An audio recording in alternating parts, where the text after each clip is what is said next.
Hey guys, well, I got another Bath Ave story for you. As I look back on my childhood with Georgie Adamo, John Polio, John Padone, Fabrizio, this is before Tommy Reynolds came around, Joey Calco. They came around a little after my childhood, more like teenage years. There was a guy by the name of Scott Fappiano. Scotty Fappiano was related to the Chicos, and he was a neighborhood kid at the time, young kid. You guys know a little about him.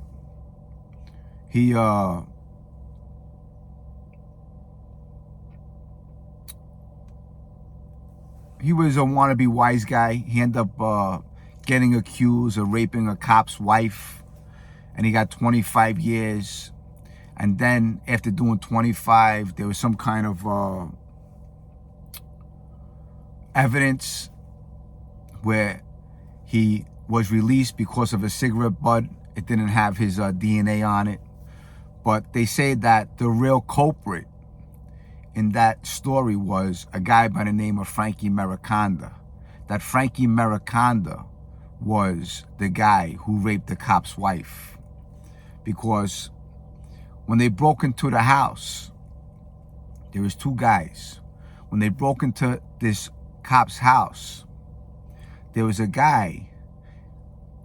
When the other guy was raping the wife, one guy was twiddling a keychain like this. Like that. And Frankie Mariconda always used to stand in front of Nick's candy store and twiddle his keychain like that. And there was word on the street that it was Frankie Mariconda. Now, I can be wrong, but I doubt it. I believe that 99.9% that it was Frankie Mariconda and that Scotty Fappiano was there 100%. But getting into the story of Scotty Fappiano. Now, this is a guy that when we were young, me, Georgie Adamo, John Polio, Tommy Reynolds, we used to cut out of school and we would go to Scotty Fappiano's house as young kids. I'm talking about 13, 14 years old. We would go to his house.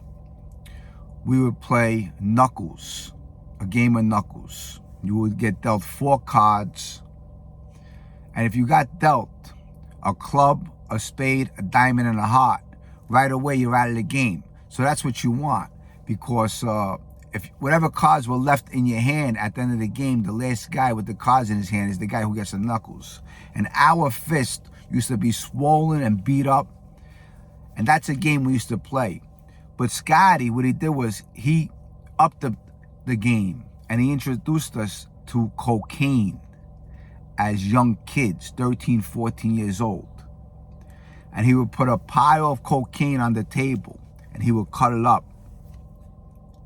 And he would say, you want to try it? And us, peer pressure as young kids, these are the guys that were in our life. And we did the cocaine. And that's how I was introduced to cocaine. Eventually, little Georgie Adamo, he got addicted to cocaine. And this Scotty Fappiano, what happened was, one time, my brother John is a b-boy. He's a breakdancer. And he had a different crew of friends than I did. My crew was more rough and tumble. His crew was more into the clubs, you know, dancing, hanging out with the b-boys, having a good time in the clubs, at the door, picking people out who's walking into the club. And Scotty Fappiano sees my brother on the avenue, and he tells my brother, yo, John, let me see you breakdance. And my brother says, no, I don't want to breakdance right now. And there's another guy, Sally Temperino, that chums in. Now Sally Temperino in my neighborhood, he was a really decent human being. He's one of the guys I actually liked from the neighborhood. His brother was Alfredo. He's a legend on Bath Avenue. He ended up shooting himself in the head.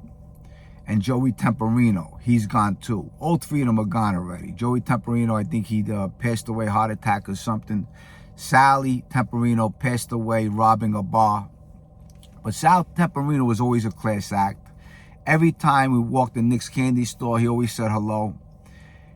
And Scotty that day wanted my brother to break dance. And he was like threatening my brother, break dance, I'm gonna beat you up. And Sally Temperino chumped in and said, hey, Scott, leave him alone. You know what I'm saying? He don't want to break dance. And all of a sudden, Scotty, like, dragged him around the floor and stuff. You know, my brother at the time was maybe 13, 14 years old. So my brother goes back to the house. He tells my mother. My mother walks to the avenue, and she gets in his face, in Scotty Fappiano's face. And he ends up pushing her and pushed her on the floor. Now, I'm a young kid at this time. I wasn't there, but my friends hear about it. Everyone heard about it. And that day when I heard about it, they were keeping it a secret from me. When I heard about it, I opened up the store, Nick's candy store, and Scotty Fappiano's right there. And he says hello to me.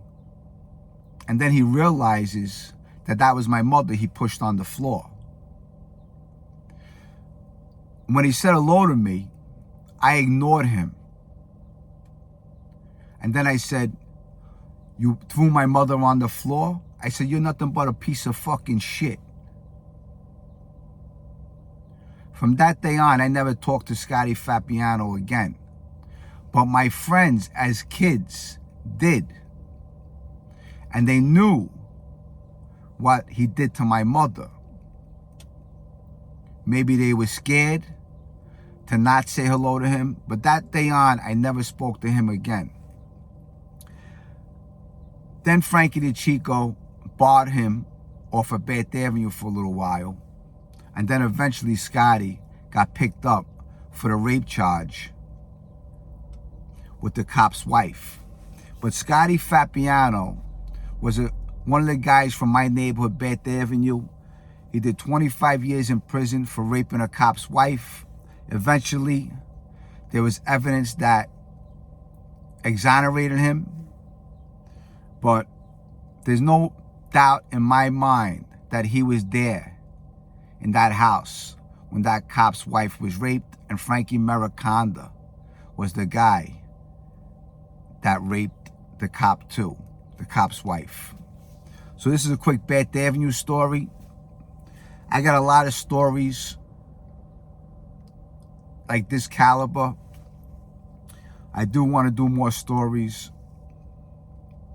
I got a lot of things going on in my life, positive things, some negative things, just like we're all fighting some kind of battle. But today's a beautiful day in New York. The sun's shining. I'm giving it to God. Let him lead the way. Everyone, if you still have your mom and dad, give them a hug and a kiss. Tell them how much you love them. I think about my parents every day. I miss them so much. Yesterday, I did a job for this old timer, and he still has his parents. This guy's like maybe 10 years older than me, and he still has his mother and father. And they're Italian from the other side, and I helped them out. And I said, you don't know how lucky you are to have your parents. I said, you know what, give them a hug and a kiss. Tell them how much you appreciate them. We don't realize how short this life is that we are living. It's very short. You're here today, gone tomorrow. And people are coming in and out of your life. But try to keep your circle small. Anyone that tries to get in your circle, make sure they're vetted.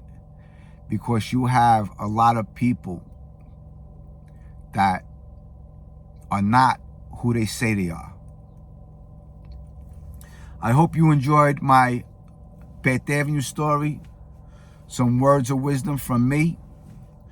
I did experience a lot of things in my life. Prison time, disappointment in people, disappointment in friends. But I guess that's a part of life. I love you all. Enjoy your day. I'll see you in my next video. Bye, guys.